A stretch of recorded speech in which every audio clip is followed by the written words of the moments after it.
Anyone who has come to my channel has, on a regular basis anyway, has seen the channel lead-in video called The Fight Continues.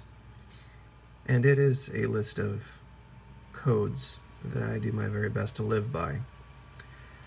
The lead-in one here, in the third line, says, "Speak the truth always, even if it means your death."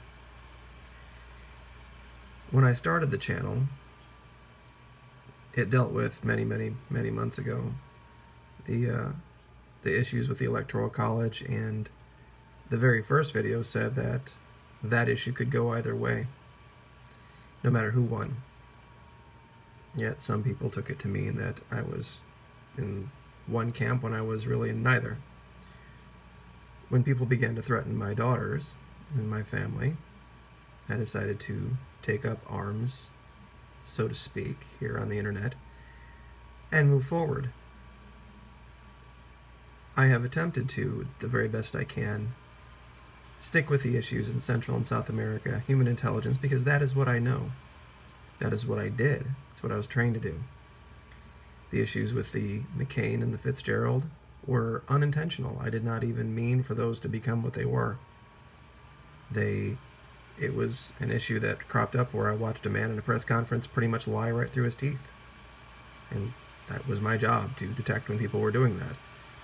But even when I could have continued to speak about those things, and probably would have gotten a lot more views, I went back to Central and South America and have done what I can to stay away from the internet administrator. I try not to use his name, I try not to use his picture. But apparently his issue has chased me, because now Central America, and Puerto Rico is part of it, Latin America, Central America, South America, is on the verge of a crisis the world has never seen before. And I know that sounds like a big statement, but it really is nothing like what the world has ever seen before. 3.4 million people living on an island that was in the 21st century, a week and a half, 2 weeks ago, is now back in the 19th century almost overnight. And it wasn't some surprise EMP attack by some strange Asian power that one couldn't foresee. It was a hurricane that people saw coming, people knew was there, people knew the power of it, people knew what it was able to do, and people had the ability, and by people I mean the government, to be prepared for. And apparently, no preparations were made prior to the level that needed to be made. No one apparently came to the administration and said, this is the case. I mean, clearly they knew that the electrical grid there was suffering because of debt issues to begin with. Did anybody say, hey, maybe we should double up on our response here? Maybe we should double up on our preparations. Maybe we should have an emergency meeting to divert more funds so that we can establish beachheads all around the island so that we don't have to worry about just coming in on the airport. And we can bring people in that way.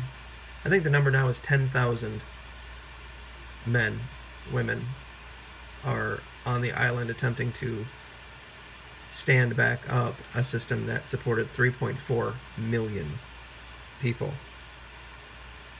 And given that it took 5 days for the current internet administration to even acknowledge that this had happened, I think we are looking at probably one of the greatest humanitarian disasters the world has ever seen, if not the greatest one. And I'm going to go someplace here that's probably going to confuse some people, but stay with me. I know this seems like it's entirely unrelated, but it's incredibly related. You see, there's groups of people down in South America, not very far from this, that have tens of millions of dollars to invest in things like this. This particular vessel that was seized had echolocation, it had sonar, navigation, It had the ability to take on ballast, pressure tanks, the ability to carry 8,000 pounds of drugs. And if you think this is the only one, just, that you're foolish. They have lots of these. This is the one they allow to get caught. And they have deep pockets. They have organization. They have training. They have education.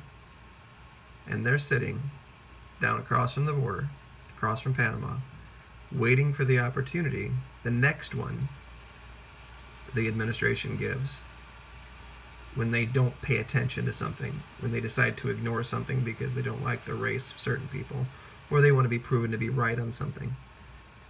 And perhaps the next submarine doesn't have drugs in it. Maybe the next submarine has a nuclear weapon in it. And they decide to roll it up to Mobile, Alabama, Pensacola, Florida, Houston, Texas, undetected. Perhaps even unmanned at that point. Tariq al-Assami has access to this. It would have been virtually undetectable, this submarine that could carry 8,000 pounds. How much does a nuclear weapon weigh? And we can't even take care of our own state, one of our own states. How are we going to stop that if we can't even pay attention to this? Because it's 900 miles away off the coast of Florida. There's an interesting blurb down here, and I want to, here's something else. Texas and Florida doing great, but Puerto Rico, which was already suffering from broken infrastructure and massive debt, is in deep trouble. Yeah. Something, if 55% of the power transmission towers had been knocked down in Florida, we still wouldn't be talking to you right now.